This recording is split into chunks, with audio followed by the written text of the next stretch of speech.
अस्सलाम वालेकुम वीडियो की हाल है, ठीक ठाक हो।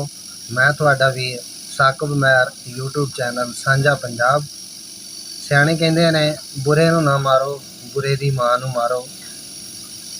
जिद्दां अज असीं देखीए ना अपने पिंडां दे विच ही या जिस जगह ते भी चले जाइए तकरीबन आम ही है यह काम कि लोग जिहड़े ना झूठ मारन तो ज़रा भी नहीं ग्रेज करते। जिस बंदे नूं भी देख लो ना माड़ी माड़ी गल ते झूठ, माड़ी माड़ी गल ते झूठ। जिस तरह अल्लाह पाक माफ़ करे कि सवाब दा काम पता नहीं हुंदा है ते इनू ना लोग गुनाह नहीं समझते। हुण झूठ नूं इदां झूठ मारते हैं। दूर की जाना वा क्या साढ़े पिंडां दे अपने पिंडां च असीं हाल देख लीए ना उन्होंने लोगों ने एक रूटीन बना लिया कि जिंदा ना एक खुराक आ रोटी पानी तो बगैर तो शायद बंदा बच जाए लेकिन झूठ मारन तो बगैर जोड़ा बंदा मारदा वो शायद ना बचे। इस जेन ना झूठ मारते हैं तो फिर उन्होंने झूठ इदा का होंदा उन्हां दा कि वो बंदे ने ना कदे सुनिया ना मनण च आवे इदा का झूठ मार जाते लोग, अखीर करा देंगे। यानी साढ़े हुण दूर की जाना पिंडां दे विच ही हाल वेख लो ना कि जेह्ड़े कबूतरबाज ही आ इन्हां ने इदां इदां दा झूठ मार देना ना अखीर करा देंगे मन। अच्छा एक दिन इदां ही बंदा ना वो एक जगह ते ना लांबे किते लगी बाजी ते उत्थे एक बंदा चले गया इदां ही कोई वैसे उन्होंने कोल बह गया।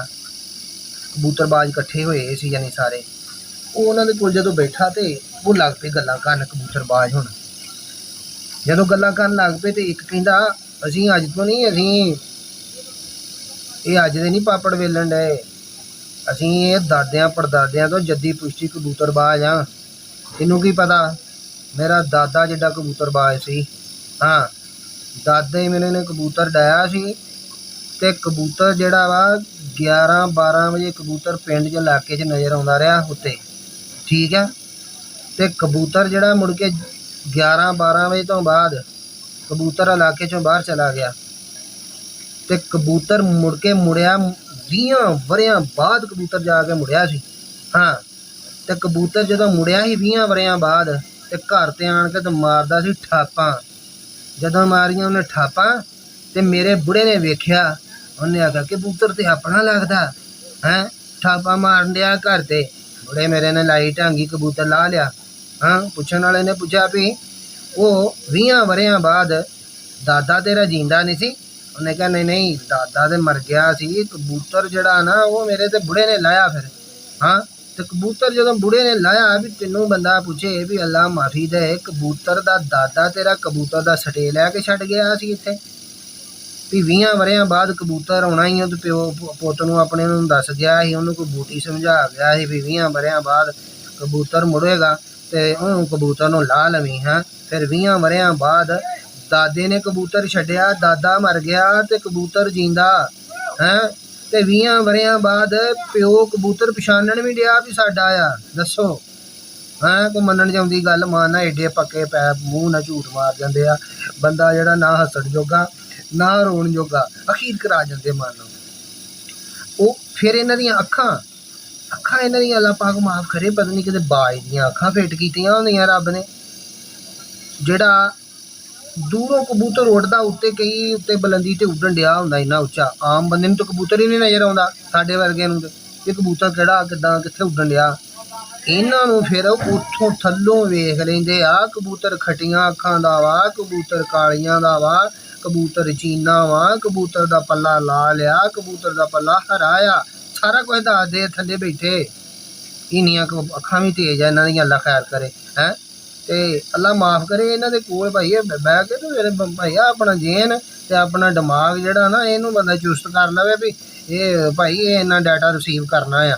हाँ जी ये जेड़ा डाटा झूठ तूफान दा ये डाटा रिसीव करना पैंदा फिर जदों लग पैण सुनाउण भाई ये ते ना गल ना इदां बन गई है भी जिद्दां ओह कोई बंदा सी ना बजुर्ग सीगा घर दे विच ते वो बहुत आया गया जे कोई मेहमान घर च आ गया तां जे कोई उदा आ गया कोई मिलन गिलन तां जे कोई बाहर उहदे को आण के बह गया बैठक ते तां उन्हें बड़ा झूठ सुनाना अखीर कराई जानी उन्हें ते उहदे मुंडिया ने उन्होंने आख्या करना भी अब्बा थोड़ा जिहा हत्थ हौला रखा कर कोई नहीं ते ਉਹਨੇ ਆਖਣਾ ਕੋਈ ਨਹੀਂ, ਫਿਰ ਕੀ ਆ, ਮੈਂ ਸਿਫਤ ਹੀ ਕਰਦਾ ਤੁਹਾਡੀ ਵੀ ਤੇ ਆਪਣੀ ਵੀ ਘਰ ਦੀ ਜਾਂ ਆਪਣੇ ਵਡੇਰਿਆਂ ਦੀ, ਮੈਂ ਕਿਹੜਾ ਕੋਈ ਗਲਤ ਗੱਲ ਕਰਦਾ।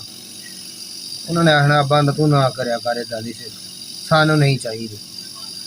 ਉਹ ਇੱਕ ਦਿਨ ਗੱਲ ਕਾਜੀ ਕੋ ਪ੍ਰਾਹੁਣੇ ਆ ਗਏ ਘਰ ਤੇ ਡਹਿ ਪਿਆ ਬਾਬਾ ਵੀ ਸ਼ੁਰੂ ਹੋ ਗਿਆ। ਭਾਈ ਇਹਨਾਂ ਬਾਬਿਆਂ ਨੂੰ ਵੀ ਕੌਣ ਡੱਕੇ ਜਦੋਂ ਸ਼ੁਰੂ ਹੋ ਜਾਣ। ਬਾਬਾ ਹੁਣ ਡਹਿ ਪਿਆ ਝੂਠ ਸੁਣਾਉਣ ਤੇ ਬਾਬਾ ਕਹਿੰਦਾ ਸਾਡਾ ਜਿਹੜਾ ਹੁੰਦਾ ਸੀ ਨਾ ਅੱਬਾ, ਸਾਡੇ ਕੋਲ ਡੇਰੇ ਹੁੰਦਾ ਸੀ, ਇੱਕ ਬਾਂਦਰ ਰੱਖਿਆ ਸੀ ਅਸੀਂ ਡੇਰੇ, ਤੇ ਬਾਂਦਰ ਜਿਹੜਾ ਸੀਗਾ ਬਹੁਤ ਚੰਗਾ ਸੀ, ਬਹੁਤ ਸਿਆਣਾ ਬਾਂਦਰ ਸੀ।